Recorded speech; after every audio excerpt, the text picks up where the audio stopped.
Hi students, आज आपका पुनः अभिनव ट्यूटोरियल क्लासेस में स्वागत है। मैं पिछला वीडियो नवोदय विद्यालय की तैयारी के बारे में बनाया था।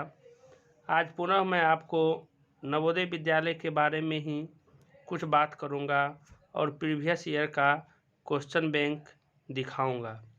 जैसा कि आप स्क्रीन पर देख रहे होंगे, यह नवोदय विद्यालय के 2021 का प्रीवियस ईयर क्वेश्चन पेपर है। आप देख रहे हैं ऊपर में लिखा हुआ है परीक्षण पुस्तिका, उसके नीचे रोल नंबर, परीक्षार्थी का नाम, परीक्षार्थी के हस्ताक्षर और समय दिया जाता है 2 घंटे। अधिकतम अंक 100 मार्क का होता है। परीक्षार्थियों के लिए समान निर्देश दिया गया है। आपको OMR उत्तर पत्रिका के साथ साथ एक 16 पृष्ठों की परीक्षण पुस्तिका दी गई है। इस परीक्षण पुस्तिका में क्रमवार 1 से 80 संख्या तक 80 प्रश्न दिए गए हैं। मतलब नवोदय में 80 क्वेश्चन रहेंगे। परीक्षण पुस्तिका के पृष्ठों की गिनती कर लें और सुनिश्चित कर लें कि वे सही क्रम में हैं तथा परीक्षण पुस्तिका एवं OMR उत्तर पुस्तिका की क्रम संख्या एवं कोड एक समान है। यदि परीक्षण पुस्तिका व OMR उत्तर पत्रिका में बेमेल, त्रुटि या विसंगति हो तो अपने निरीक्षक को वापस करके उसके स्थान पर सही परीक्षण पुस्तिका एवं OMR उत्तर पत्रिका लें।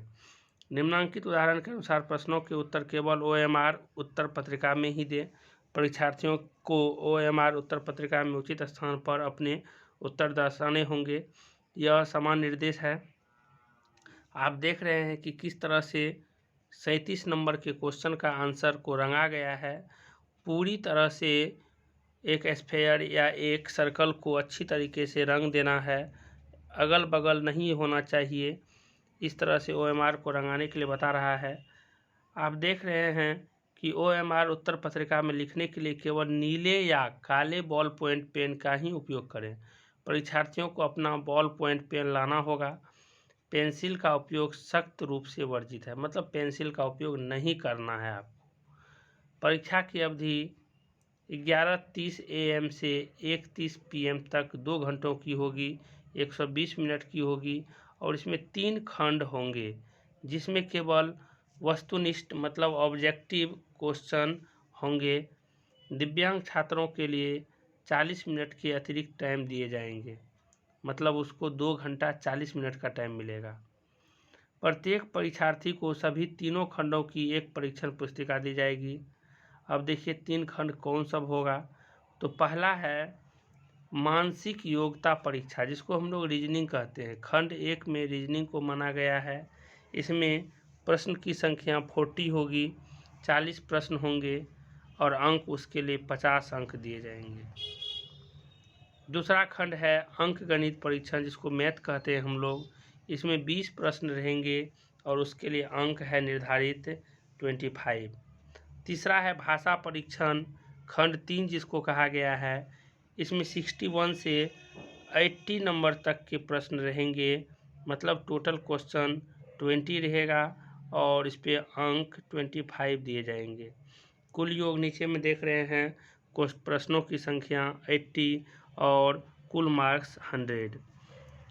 नीचे में 9 नंबर का पॉइंट देखिए, सभी प्रश्नों के उत्तर देने होंगे। प्रत्येक प्रश्न के लिए समान अंक होंगे। आपको प्रत्येक खंड में क्वालिफाई करने के लिए प्रत्येक खंड का उत्तर देना होगा। खंड 1 में 10 भाग है, प्रत्येक भाग के लिए अलग अलग निर्देश दिए गए हैं और इस तरीके से आपको निर्देश दिया गया कि नेगेटिव मार्किंग इसमें नहीं की जाएगी।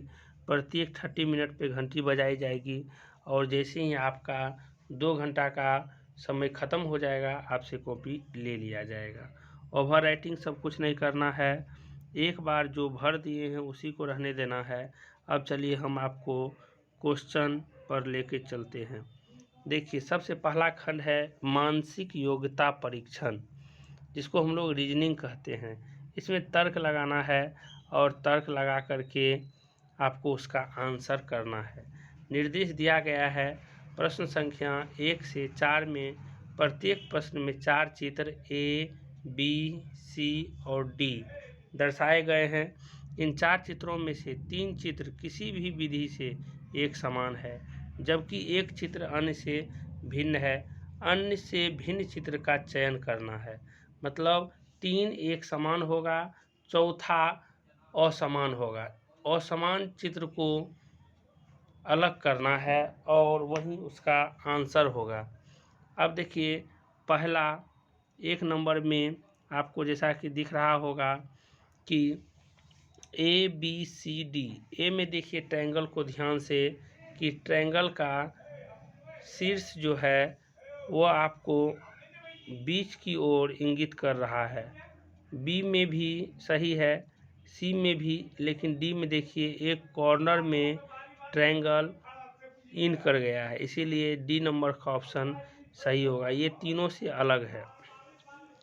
2 नंबर का क्वेश्चन देखिए, TIC लिखा हुआ है। ए में TIC है, बी में CTI है, डी में ITC है।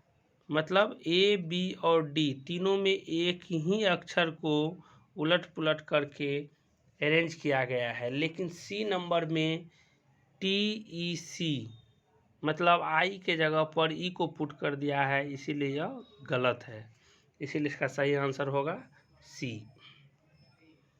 3 नंबर में देखिए ABCD में, ए में देखिए बाएं से 3 स्फेयर है, ऊपर भी 3 है। बी में देखिए 4 है, क्रॉस का चिन्ह, तो ऊपर में भी 4 क्रॉस का चिन्ह है। डी में देखिए साइड में 2 है तो ऊपर में भी 2 है, लेकिन सी में देखिए साइड में 4 है, ऊपर में 3 है, इसीलिए यह इस तीनों से अलग है, इसीलिए इसका सही आंसर सी होगा। 4 नंबर का क्वेश्चन देखिए, PQRS को अरेंज किया गया है।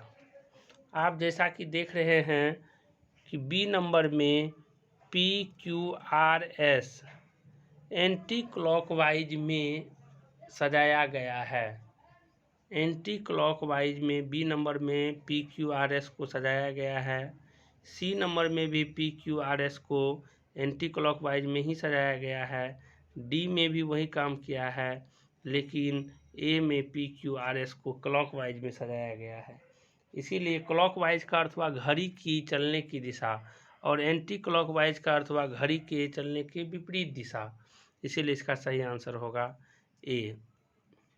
अब देखिए प्रश्न संख्या 5 से 8 में बाईं ओर एक प्रश्न चित्र दिया गया है। दाईं ओर ABCD से चिन्हित 4 उत्तर चित्र दिए गए हैं। उत्तर चित्रों से प्रश्न चित्र के समरूप चित्र को चुनें तथा अपने उत्तर को दर्शाने के लिए OMR उत्तर पुस्तिका में प्रश्न की संगत संख्या के सामने वाले वृत्त को काला करें। 5 नंबर में देखिए, जिस तरह का बाईं तरफ चित्र दिया गया है उसी तरह का सेम चित्र को ABCD में से चूज करना है। आप देख रहे हैं कि 5 के बाईं तरफ के चित्र के बीच में प्लस माइनस प्लस का चित्र दिया गया है, लेकिन ए में चारों तरफ बीच में चारों प्लस का ही चिन्ह दिया गया, इसलिए छट गया। बी में आप देख रहे हैं यहाँ प्लस से शुरुआत किया गया, यहाँ माइनस से शुरुआत किया गया, इसलिए यह भी छट गया। डी में आप देख रहे हैं कि मल्टीपल का चिन्ह दे दिया है, इसीलिए यह चिन्ह भी छट गया। सी नंबर एग्जैक्ट इससे मिल रहा है, इसीलिए 5 का आंसर सी होगा। 6 नंबर में देखिए, 6 नंबर में बाईं ओर के जैसा सेम चित्र सी नंबर में मिल रहा है, इसीलिए इसका सही आंसर सी होगा।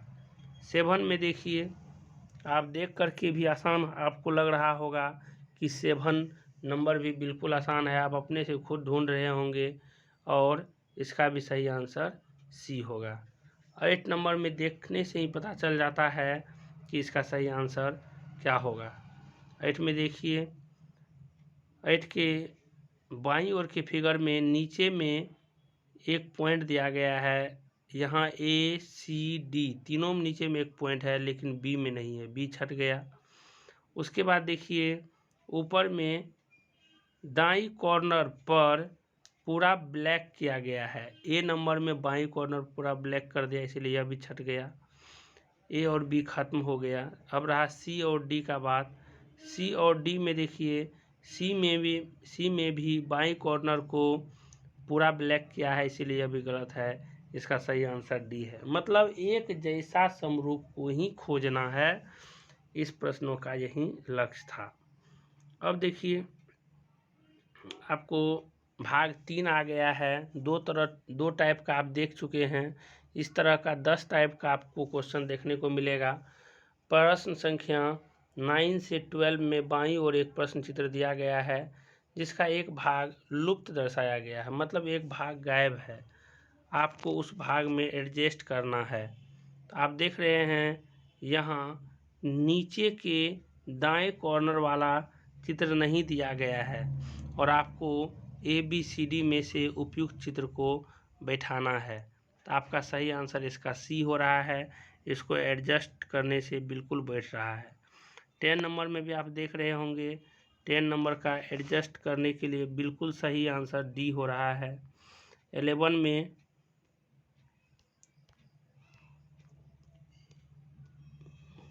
में आप देख रहे होंगे, इसका बिल्कुल सही बी नंबर दिख रहा है। 12 में भी बी नंबर दिख रहा है। उसके बाद देखिए अगला क्वेश्चन आ रहा है भाग 4।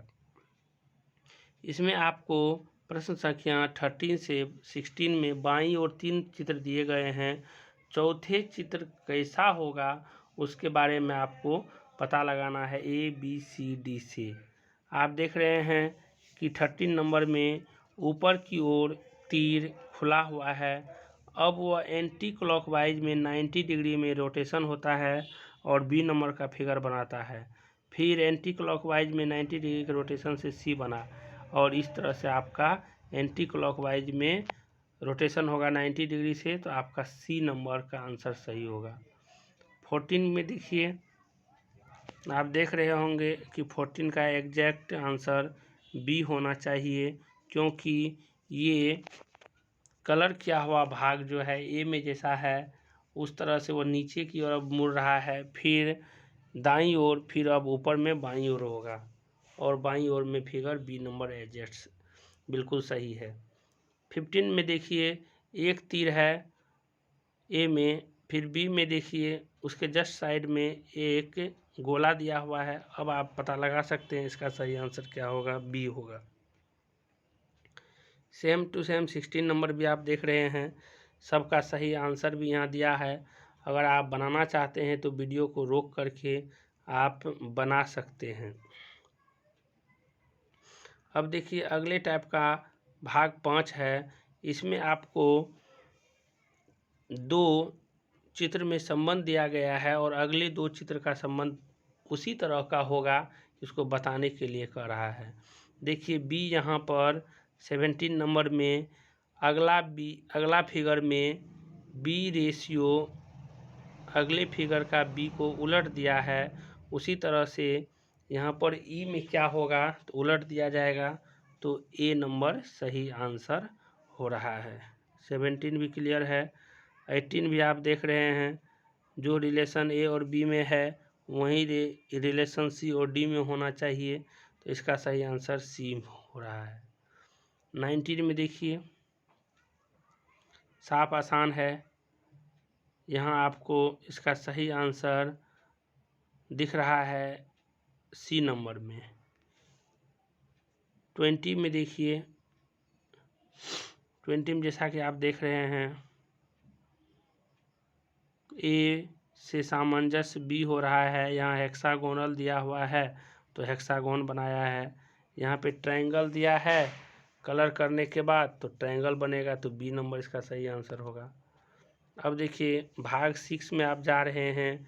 इसमें नीचे से आपको खाली जगह छोड़ा गया है, उसमें उपयुक्त फिगर को पुट करना है ताकि वो फिगर पूरा का पूरा बन सके। तो 21 में देखिए आपको नीचे से एक अंक छोड़ा गया है, नीचे से आपको छोड़ दिया गया है और उसमें पुट करना है, तो इसका सही आंसर सी नंबर दिख रहा है। 22 में आप देख रहे हैं कि इसका सही आंसर बी दिख रहा है। 23 में देखिए ऊपर से इसमें क्लोज करना है, तो इसका सही आंसर बी हो रहा है। 24 में देखिए ऊपर से दाएं कॉर्नर पर आपको कैसा फिगर पुट किया जाए कि यह पूरा फिलअप हो जाए। जब आप तैयारी करेंगे तो और अच्छी तरीके से यह सब फिगर आप समझ जाएंगे, इसीलिए अभी कोई चिंता नहीं करना है। 24 का देखिए डी नंबर। आज मैं आपको केवल क्वेश्चन से रूबरू करवा रहा हूँ, ताकि आप क्वेश्चन देख कर कैसा समझ जाए कि क्वेश्चन आसान ही पूछता है और आप तैयारी के लिए उत्सुक हो। आप देखिए 25 से 28 नंबर का क्वेश्चन, ये 7वां टाइप है। इसमें मिरर में जिस तरह से आप देखते हो, तो यह मिरर में आपको उसका उलट करके लिखना है। मिरर में किस तरह से दिखेगा, आप जानते हो कि मिरर में आपका बायां हाथ दाईं ओर और दायां हाथ बाईं ओर दिखता है। आप अगर एक कान में कुछ पहन लिए हैं या कलर कर लिए हैं थोड़ा सा, तो मिरर में आपको वह दाईं तरफ दिखता है।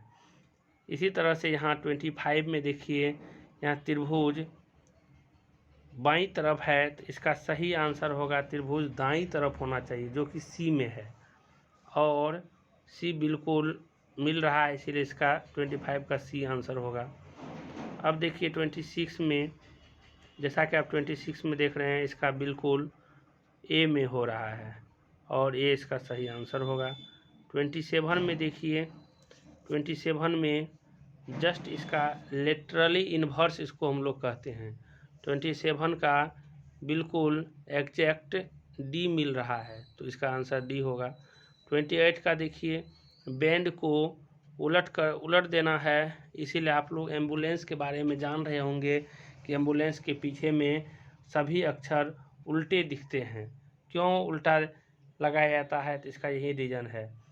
यहाँ देख रहे हैं आप, बैंड का जब हम मिरर में देखेंगे तो ए नंबर के भांति दिखेगा। अब देखिए 8वां टाइप का क्वेश्चन आपको आ रहा है। इसमें पेज को फोल्ड करना है और फिर पेज को खोल करके देखना है कि कैसा फिगर बना। यहाँ देख रहे हैं कि 29 नंबर में पेज को दिखा रहा है तीर से कैसे आपको मोड़ना है। फिर पेज को ओपन करने के बाद सी नंबर जैसा वह दिखता है। 30 में देखिए, इसमें वही पेज को मोड़ने वाला सवाल है और इसका ए नंबर जैसा दिखता है। 31 देखिए, पेज को मोड़ना है और 3 जगह थोड़ा सा गोलाकार भाग में काट देना है और फिर पेज को खोल करके देखना है कि कैसा फिगर बना है, तो आपको बी नंबर जैसा फिगर बनता है। 32 में देखिए सी नंबर का बनेगा, सी नंबर जैसा। अब देखिए 9वां टाइप का आंसर आ रहा है। ये 33 में सारे फिगर को जब एडजस्ट कर देंगे, सटा देंगे, मिला देंगे, तब किस तरह का इमेज बनेगा। 33 में देखिए जब सारे फिगर को एक दूसरे पर कवर कर देंगे, सटा देंगे, तो बी नंबर जैसा ये दिखेगा। 34 में देखिए, 34 में भी सबको अगर क्लोज कर देंगे तो ए नंबर जैसा यह बनता है। 35 में देखिए, इसमें भी ए नंबर जैसा दिखेगा। 36 में ए नंबर जैसा दिखता है। अब लास्ट भाग देखिए 10 है। इसमें आपको दिया गया है कि दिए गए प्रश्न चित्र इस चारों में ए बी सी डी में किसमें छुपा हुआ है। आप देख रहे हैं यहाँ बी है, तो बी इसमें ए वाले फिगर में ही छुपा हुआ, इसी से अब बी जैसा फिगर बन सकता है। फिर 38 को देखिए ध्यान से। 38 में इस तरह का फिगर बी में ही केवल छुपा हुआ है। 39 में देखिए इस तरह का फिगर आपको ए में ही केवल छुपा हुआ मिलेगा और 40 में देखिए इस तरह का फिगर आपको ए में ही छुपा मिलेगा। अब देखिए आता है मैथ सेक्शन, जो कि विद्यार्थी के लिए यही डिसीजन तय करता है कि किसका रिजल्ट होगा या नहीं, क्योंकि 40 क्वेश्चन रीजनिंग में प्रायः बच्चों का 38, 39, 40 तक सही हो जाता है, लेकिन मैथ जो है यह डिसीजन करता है कि किसका रिजल्ट होगा या नहीं होगा। आप देखिए मैथ में किस तरह का क्वेश्चन पूछता है। मैथ बिना तैयारी का संभव नहीं है। 41 में पूछ रहा है ए एक रेडियो को उसके अंकित मूल्य के 3/4 में खरीदता है, तथा इसे अंकित मूल्य से 20% अधिक पर बेच देता है। ए का प्रतिशत लाभ क्या है? प्रॉफिट एंड लॉस से यह सवाल है। फिर आप इसी तरह से अलग अलग सवाल देख रहे हैं। 42 में परसेंटेज से सवाल है यह। एक विद्यालय में 3/5 बच्चे लड़के हैं तो लड़कियों की संख्या 800 है, तो लड़कियों का फ्रैक्शन क्या होगा? 2/5। 2/5 होगा तो 2/5 इंटू 800 कर देंगे। मतलब इस तरह से आप इसका निकाल सकते हो। फिर बेसिक रूप से जब आप इसका मैथ पढ़ेंगे तो और आसानी से इसका सॉल्यूशन हो जाएगा। आप 43 नंबर क्वेश्चन देखिए। यह आपको प्रॉफिट एंड लॉस पर ही है कि एक वस्तु 7500 रुपीज़ में खरीदी जाती है और 8400 रुपीज़ में बेची जाती है, तो इसका लाभ प्रतिशत क्या है? इस पर क्या लाभ होगा? पहले हम लाभ निकालेंगे इसका कि 8400 रुपीज़ में बेचा गया है तो लाभ इस पर 90 रुपीज़ 900 रुपया कमाया है लाभ। फिर इसका हम परसेंटेज निकालेंगे 900 इंटू 100/CP 7500 और इस तरह से कटाने के बाद 12% मिलता है। 44 नंबर का क्वेश्चन साफ आसान है। 154 इंटू 18 बराबर 2772 है और इस तरह से इसी में जब हम डिवाइड करेंगे तो कितना आएगा? ये भी आसान क्वेश्चन है, आप आसानी से बना सकते हो। 45 भी आसान है। इस तरीके से आप 46 देखें। एक धनराशि 16 वर्ष में साधारण ब्याज से दुगुनी हो जाती है, वार्षिक दर होगी। आप वीडियो को रोक करके बना सकते हैं। इस तरह का क्वेश्चन आप पहले से भी जान रहे हैं थोड़ा थोड़ा। अगर पंचम के स्टूडेंट हो तो ज़रूर इस तरह का क्वेश्चन पहले भी बनाया होगा। निम्नलिखित व्यंजक का पूर्ण रूप में निकटतम मान ज्ञात कीजिए। फाइनली हम लोग इसका निकटतम मान ज्ञात करके लिखेंगे। ये औसत से चैप्टर है, औसत चैप्टर का सवाल है 48 नंबर। फिर 49 देखिए, फिर 50 देखिए। एक समकोण त्रिभुज की दो लंबवत भुजाएं 5 सेंटीमीटर और 12 सेंटीमीटर, इस त्रिभुज का परिमाप निकालिए। तो पहले इसका हम हाइपोटेनियस निकालेंगे, कर्ण निकाल देंगे। कर्ण का सूत्र जानते हैं, √5² जोड़ 12²। इस तरह से यहाँ रूट के अंदर 144 प्लस 25 होता है 169, √169 होता है 13 और पेरीमीटर निकालने के लिए सारे भाग को जोड़ते हैं। 12 + 5 17 हुआ प्लस 13, तो 17 + 13 डी हो जाएगा इसका आंसर 50 का। 51 नंबर का क्वेश्चन आप देख रहे हैं, साफ गुना करके आसानी से लाना है। 52 तो साफ आसान है। 53 में आपको सबका योग करना है, मतलब सम निकालना है, जोड़ना है सबको। 54 6 अंकों की छोटी से छोटी संख्या तथा 4 अंकों की बड़ी से बड़ी संख्या में क्या अंतर है, क्या डिफरेंस होता है? ये तो बहुत ही अच्छा क्वेश्चन है, साफ आसान है। 55 नंबर आप देख रहे हो, 2,02,000 को अंकों द्वारा लिखने प्राप्त होता है। ये सब साफ आसान है। आप देख रहे हो कितना आसान क्वेश्चन पूछा है। एक रेलगाड़ी दिल्ली से 8:15 AM पर चलती है और अजमेर 2:30 PM पर पहुंचती है। रेलगाड़ी द्वारा दिल्ली से अजमेर पहुंचने में लगा समय है। वाह, बहुत अच्छा क्वेश्चन है, आसान क्वेश्चन है। वह बड़ी से बड़ी संख्या जो 270 तथा 426 को भाग करने पर प्रत्येक में 6 शेषफल देती है। साफ आसान है। इस तरह से आप देख रहे हैं वह संख्या कौन सी है जो 4, 8 और 6 तीनों का गुणज है। मतलब 4 के टेबल में भी आ जाए, 6 में भी 8 में भी आ जाए, 6 में भी आ जाए, तो आप आराम से एलसीएम इसका ले लीजिए। 59 में देखिए, एलसीएम लेकर के उसमें आराम से भाग दे दीजिए। 59 में है प्रथम 4 अभाज्य संख्याओं का योगफल। तो आप जान रहे हो अभाज्य संख्या किसको कहते हैं। तो प्रथम 4 अभाज्य संख्या 2 है, 3 है, 5 है, 7 है। तीनों को जोड़ दीजिए, 2 3 5 हो गया, 5 10 7 17 हो गया। इसका आंसर डी होगा। अब आप देख रहे हैं 60 नंबर में, और इसे सरल करना है। तो इस तरह से आप 20 क्वेश्चन मैथ का आप देखे हो और आप घर पर आसानी से इसे वीडियो को रोक करके बना सकते हैं। बगल में लाल चिन्ह से आंसर भी दे दिए हैं, आप आंसर से भी मिला सकते हैं। उसके बाद देखिए अब आता है कि तीसरा सेक्शन भाषा परीक्षण है, खंड 3। इसमें आपको अनुच्छेद दे दिया जाता है और फिर अनुच्छेद के नीचे अनुच्छेद से संबंधित क्वेश्चन दिया जाता है, फिर आपको उस क्वेश्चन का हल करना है। जैसे देखिए अनुच्छेद 1, शरद ऋतु गर्मी और जाड़े के मौसम के बीच आती है। इस सुंदर ऋतु में बहुत से परिवर्तन होते हैं, दिन छोटे हो जाते हैं, पेड़ों की पत्तियां हरे रंग से बदलकर जीवंत लाल, पीली और नारंगी हो जाती है। वस्तुतः पत्तियों को हरा बनाए रखने के लिए पेड़ों को धूप चाहिए, धूप के बिना पत्तियां पीली हो जाती है।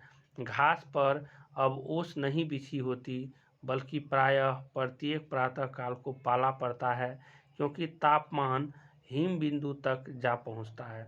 पशु जाड़े के लंबे महीनों के लिए पर्याप्त भोजन एकत्र करने लगते हैं। ये परिवर्तन तब होते हैं जब हम ग्रीष्मकाल की गर्मी से शीतकाल की सर्दी के अनुकूल हो रहे होते हैं, जैसा कि अभी हम लोग हो रहे हैं। अब यहाँ पूछ रहा है 61 नंबर क्वेश्चन, ग्रीष्म और डैश के बीच शरद ऋतु आती है। अभी आप तुरंत ऊपर में पढ़े थे, शरद ऋतु ग्रीष्म और जाड़े के मौसम के बीच। तो यहाँ आपका क्या हो जाएगा, शीत ऋतु, मतलब सही आंसर 61 का शीत हो जाएगा, सी नंबर। शरद ऋतु में निम्नलिखित में से क्या परिवर्तन हो सकता है? दिन छोटे होते हैं, इसमें बहुत गर्मी पड़ती है, दिन बड़े होते हैं, अधिक धूप होती है। इसमें दिन छोटे होते हैं, अभी आपने तुरंत पढ़ा था, तो 62 का ए नंबर हो जाएगा आंसर। 63 में देखिए, शरद ऋतु में पत्तियां पीली हो जाती है, क्यों? क्योंकि उन्हें उचित मात्रा में प्रकाश नहीं मिल पाता है, इसीलिए इसका सही आंसर होगा बी। 64 में देखिए, शरद ऋतु के बीतने की तैयारी करते हुए पशु क्या करते हैं?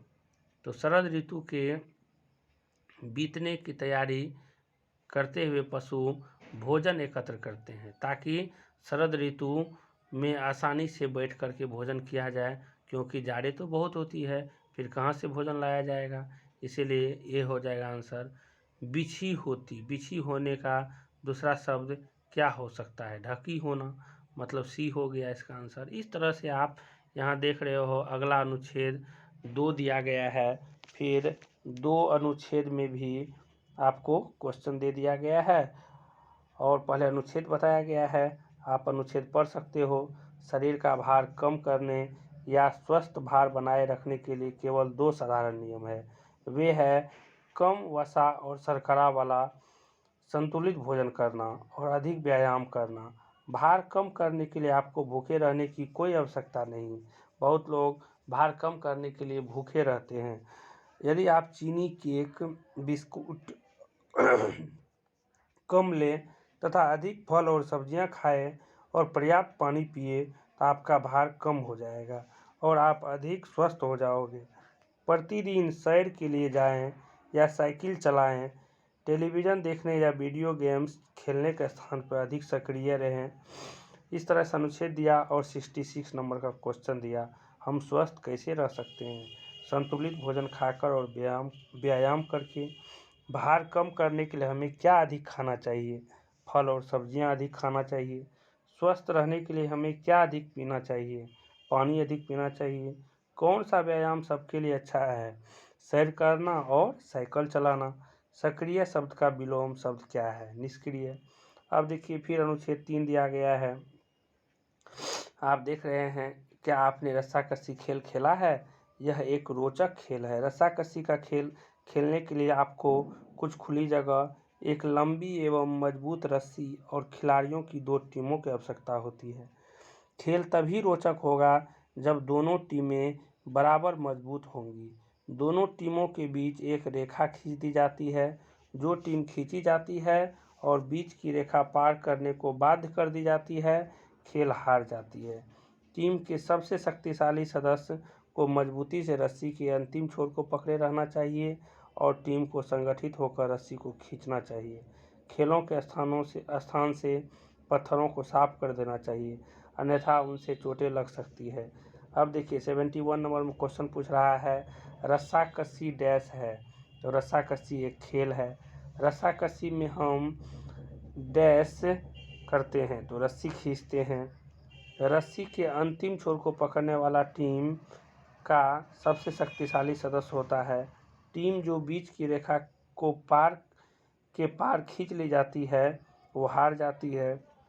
और संगठित शब्द का आशय क्या है? संगठित मतलब विजयी होना नहीं होगा। इसमें संगठित शब्द का अर्थ होता है साथ साथ होना।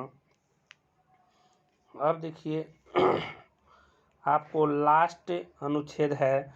दीपक उत्साहित था। वह अपने चाचा जी और चचेरे भाई बहन प्रीत और रिया के साथ रविवार को पिकनिक पर जा रहा था। उसने अपने तैराकी के सामान, नाश्ते और खेल के सामान को अपने एक पिट्ठू बैग में रख लिया। वे सुबह 6 बजे चल दिए। बहुत दूर तक गाड़ी चलाने के बाद वे पिकनिक के स्थान पर सुबह 9 बजे पहुंच गए। यह स्थान गांव में एक फार्म हाउस था। उन्होंने गांव के चारों ओर घूमकर धान के खेत देखे और जाना कि चावल कैसे उगाया जाता है। वे पेड़ों पर चढ़े और आम तथा अमरूद तोड़े। दोपहर को एक पेड़ के नीचे बैठकर उन्होंने दोपहर का भोजन किया। जब चाचा जी ने कहा कि अब घर लौटने का समय है तो वे और देर तक ठहरना चाहते थे क्योंकि उन्हें गांव बहुत अच्छा लगा। अब देखिए यहाँ उत्साहित शब्द का अर्थ है बहुत प्रसन्न होना। दीपक और उसके चचेरे भाई बहन ने पिकनिक का आनंद लिया। बी होगा इसका आंसर। दीपक अपने डैश के साथ पिकनिक पर गया। चाचा और चचेरे भाई बहन के साथ गया। पिकनिक का स्थान एक डैश में था, एक गांव में था। चाचा जी ने दीपक को दिखाया कि कैसे चावल उगाते हैं। इस तरह से आपका 80 क्वेश्चन खत्म हुआ। आपने देखा 80 क्वेश्चन में किस तरह से 40 क्वेश्चन रीजनिंग से, 20 क्वेश्चन मैथ से और 20 क्वेश्चन हिंदी भाषा से था। तो इस तरह से आप ज़रूर समझ गए होंगे। क्या आसान क्वेश्चन है, कोई हार्ड नहीं है। नवोदय परीक्षा पास करना आसानी से पास किया जा सकता है, बशर्ते कि अभी से तैयारी किया जाना चाहिए। आपको हम प्रीवियस वीडियो में बताए थे 30 नवंबर तक लास्ट डेट है इसका फॉर्म फिलअप करने का। अभी मैं आप लोगों को नवोदय का तैयारी के लिए सबसे अच्छा बुक के बारे में बात करूंगा, दिखाऊंगा बुक कौन सा अच्छा है और आप वो बुक बाज़ार से खरीद कर, जैसा कि आप स्क्रीन पर देख रहे होंगे कि विद्यासागर जवाहर नवोदय विद्यालय प्रवेश परीक्षा गाइड क्लास 6 के लिए नए पैटर्न पर पूर्णतः आधारित यही बुक सबसे अच्छा है। आप यह बुक खरीद लें बाज़ार से, हाँ, और फिर इसका तैयारी करें। अगले दिन से 1-2 दिनों के बाद मैं इस पर पुनः वीडियो बनाऊंगा और एक चैप्टर से स्टार्ट करूंगा जिसमें कि आपको पहले मैथ पढ़ाऊंगा क्योंकि मैथ बहुत ही इम्पोर्टेंट है। आप रीजनिंग सेक्शन स्वयं से बनाएंगे, फिर मैथ के बाद मैं रीजनिंग का भी क्लास दूंगा और इस तरह से आपका अच्छा प्रिपरेशन हो जाएगा और आप आसानी से नवोदय में पास कर सकते हैं। इसके लिए आपको कोटि धन्यवाद। आप लोग अच्छे तरीके से पढ़ें और फिर अभी से तैयारी में लग जाएं। बुक खरीद लें, फॉर्म फिलअप कर लें, फॉर्म के लिए जो भी अर्हताएँ हैं उसको आप देख लें और फिर आप अपने पेरेंट्स से कह करके फॉर्म फिलअप करवा लें और आप अपना नवोदय की तैयारी में भिड़ जाएं। ऐसे बच्चे जो 4 क्लास में पढ़ रहे हैं या 3 क्लास में पढ़ रहे हैं वो अभी से अगर तैयारी में जुड़ जाएंगे तो कम से कम उसका मैथ तो बहुत ही स्ट्रांग हो ही जाएगा और जैसे ही वह 5 में पहुंचेगा उस समय तक उसका मैथ बिल्कुल आसान हो जाएगा और वह फर्स्ट अटेम्प्ट में ही नवोदय पास कर जाएगा। इसीलिए सभी बच्चों से आग्रह है कि आप अभी से तैयारी में लग जाएं ताकि आप अच्छे विद्यालय में CBSE बोर्ड में निःशुल्क पढ़ सकें और अपने माँ पिताजी के आर्थिक स्थिति को मजबूत भी कर सकें या आर्थिक स्थिति के चलते आप अपने जीवन को संवार सकें। धन्यवाद।